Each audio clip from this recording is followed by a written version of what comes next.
And now the next case. All parties in the matter of Allen versus Phoenix. Step forward, please. 35-year-old caterer Dan Allen is suing 25-year-old office manager Destiny Phoenix for slander. Dan claims statements made by Destiny caused him to lose business. All right, this case is really in two parts, so let me try to explain it as I understand it and tell you why it's in two parts. Mr. Allen, you have a small catering business. You make burritos, is that right? Yes, ma'am. And you had the defendant as a client, which means that you would come up in your truck every day? Yes, ma'am. Where you made your burritos, and you would get orders from the personnel that worked in her office. Right. You would make the burritos. And you would do this not only for her company, but for others. Correct. It is your claim that because of things that she said about your business, which were untrue, you lost her business. And in addition, the second part of your claim is that she made defamatory remarks about your business to other businesses who used your service, and they also canceled your service. Now, did you have a contract with the defendant? A written contract? We had a verbal contract. And what was the verbal contract, sir? It would be okay for me to come by every day at a certain time to sell my food.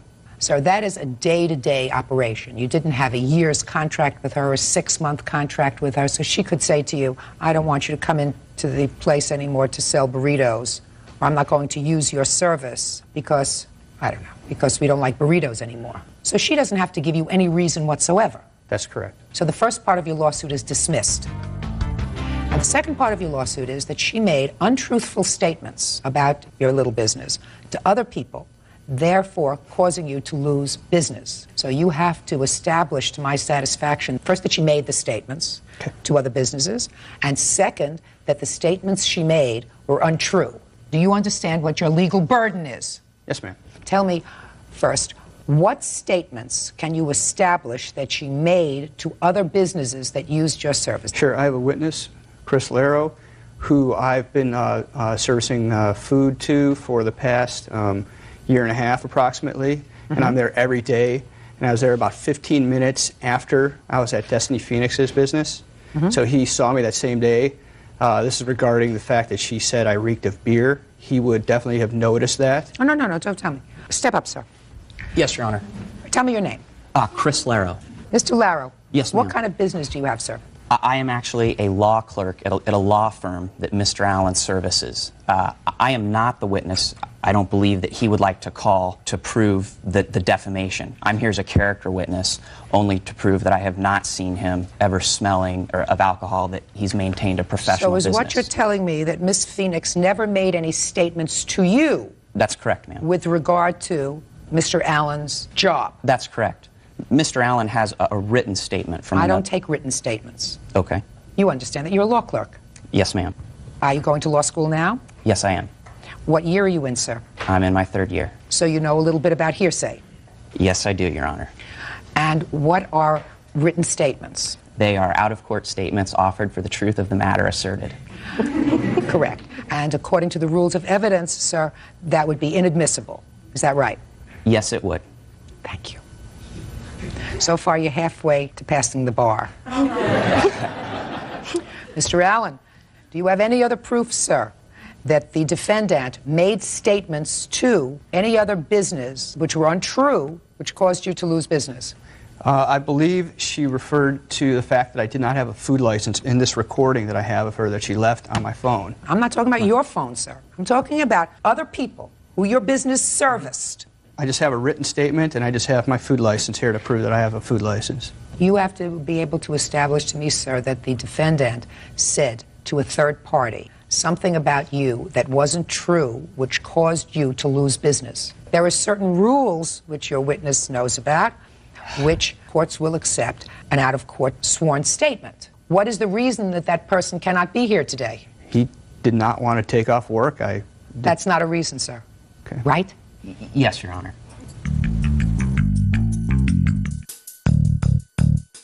Mr. Laro, anything else you want to say?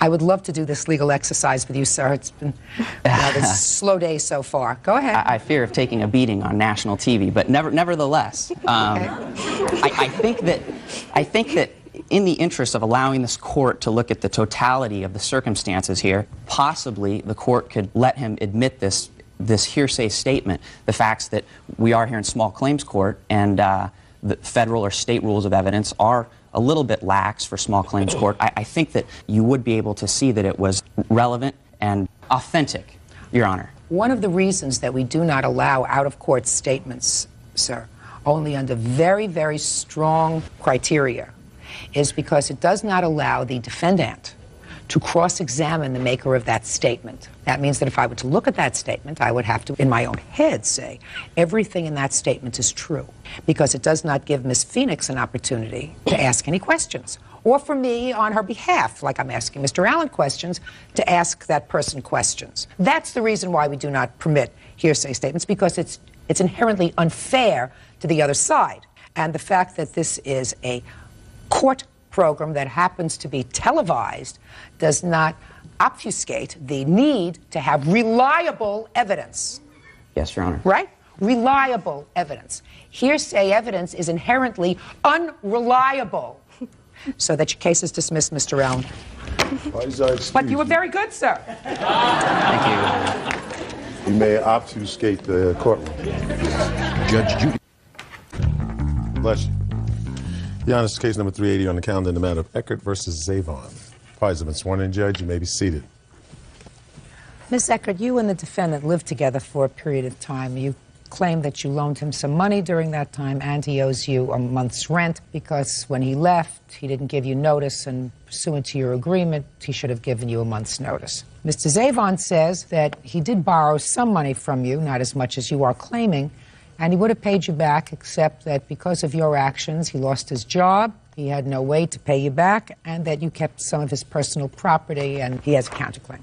When did you live together? From when to when? April 18th, 2001 to November 2nd, 2001. Now, what were these loans for? Actually, he was behind on some bills, and he had asked me to pay them for him, and I agreed as long as he signed something saying that he would pay me back, which he did. Let me see what he signed.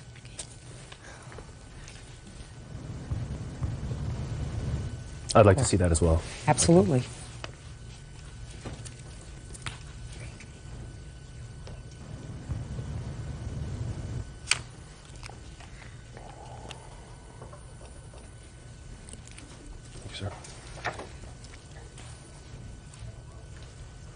It seems as though it's been changed. It has been changed to less than it was. Okay. If you look very carefully, it's been changed to, I looked at that myself. It's been changed to a lesser amount. Those not aren't a my great, initials, by the way.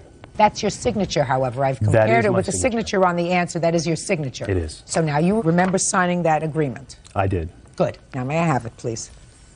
But not for that amount.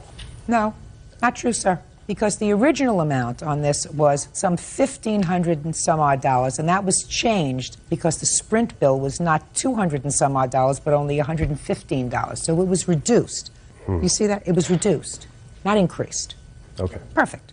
Okay. You signed it. How much of this did you pay? At the time, I wasn't able to pay. Not at the time. At any time. How much of this did you pay? $400. Okay. Is that how much you paid back? He paid back $350.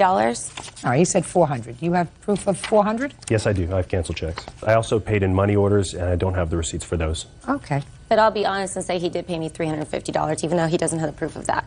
Okay. $1,130. That's what's left. Correct. On the debt. Mm-hmm.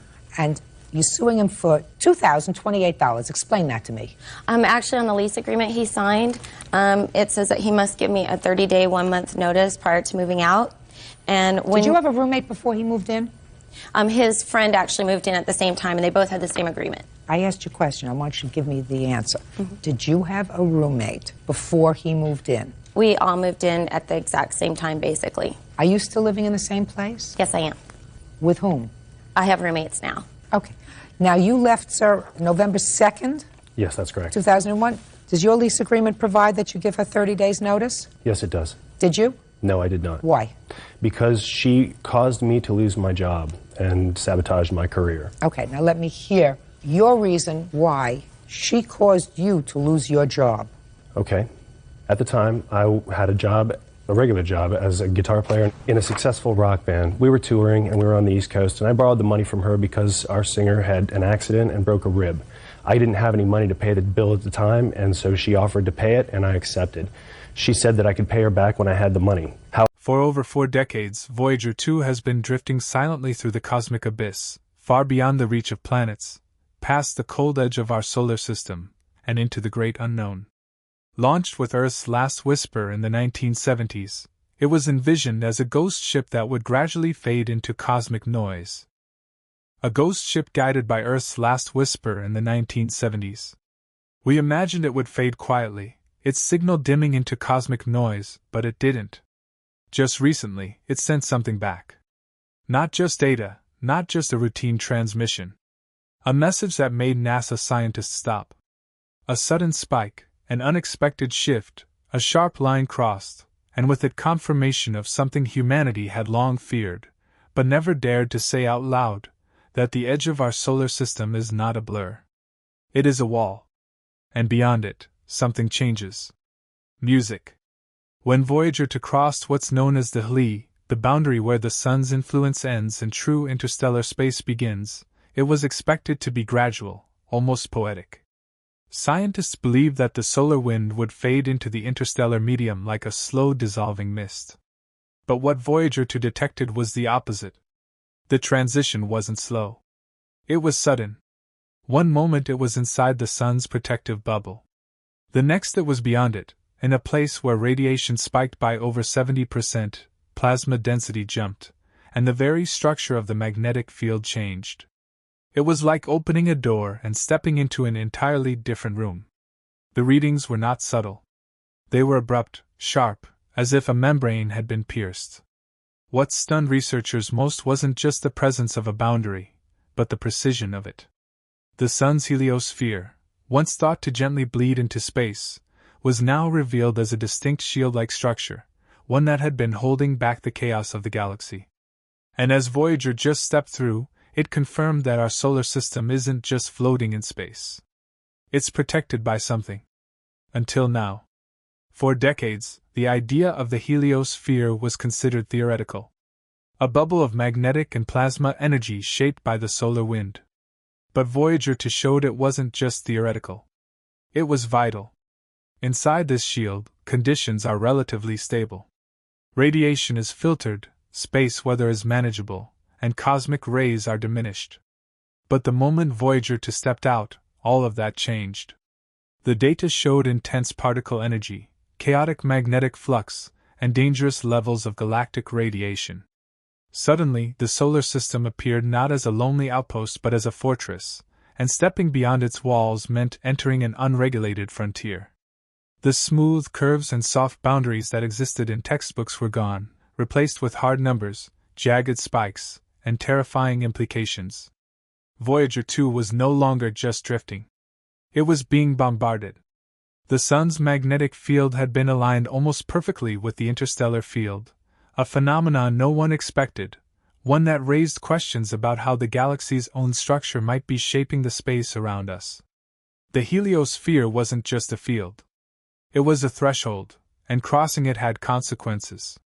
One of the most shocking revelations from Voyager 2's data was that the heliosphere isn't fixed. It breathes. It moves. It contracts and expands based on the sun's 11-year cycle, changing its shape and thickness as solar activity rises and falls. Voyager 1 and Voyager 2 didn't cross at the same place nor at the same distance. And the differences were not random. They were shaped by the rhythm of the sun. This means that the boundary of our solar system isn't a neat sphere.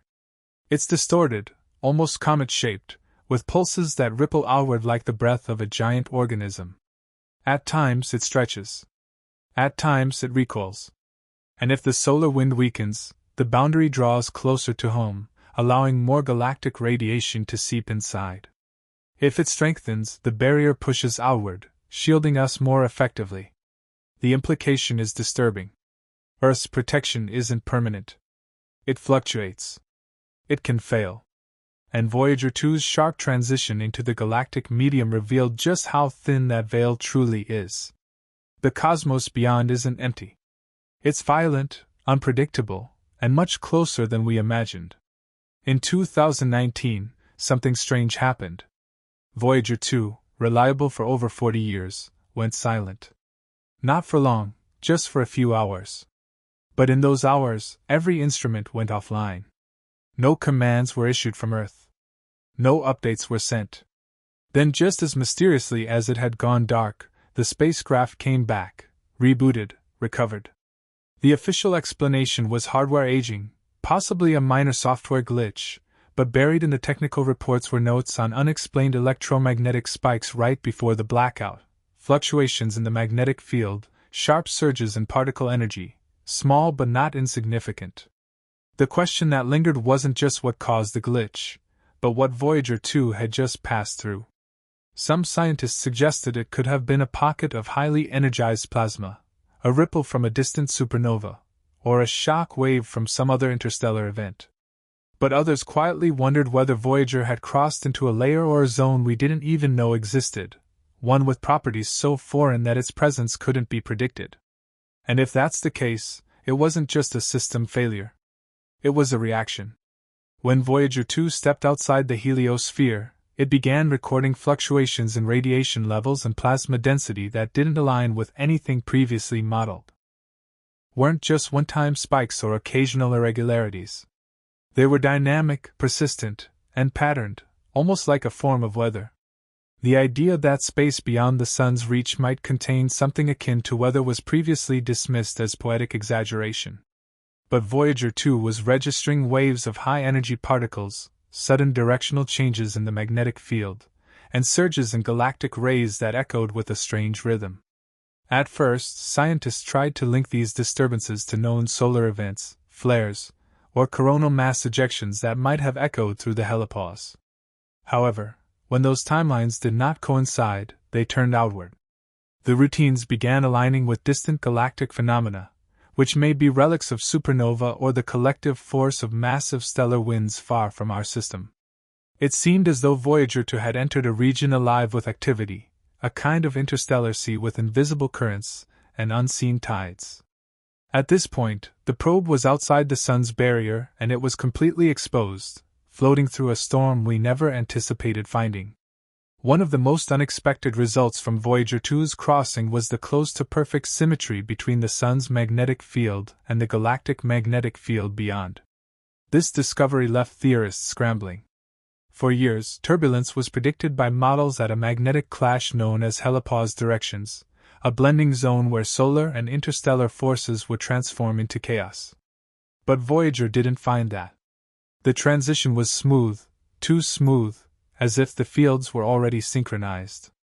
The possibilities emerged, both equally unsettling. Either the region beyond our solar system had been shaped and bent by the sun's outflow over time, slowly sculpting itself into alignment, or the region itself was already inherently aligned. That would mean the sun and its surrounding interstellar neighborhood had evolved within a magnetic harmony, one that possibly covers a significantly larger portion of the galaxy than previously believed. It also means cosmic rays might flow in more easily when fields are aligned, creating efficient channels into our solar system during quiet solar cycles. This wasn't just a magnetic surprise. It was a paradigm shift. The idea that the galaxy structure might already account for or even plan for the sun's magnetic reach challenges every model of interstellar interaction. Suddenly, space didn't seem so chaotic. It seemed organized.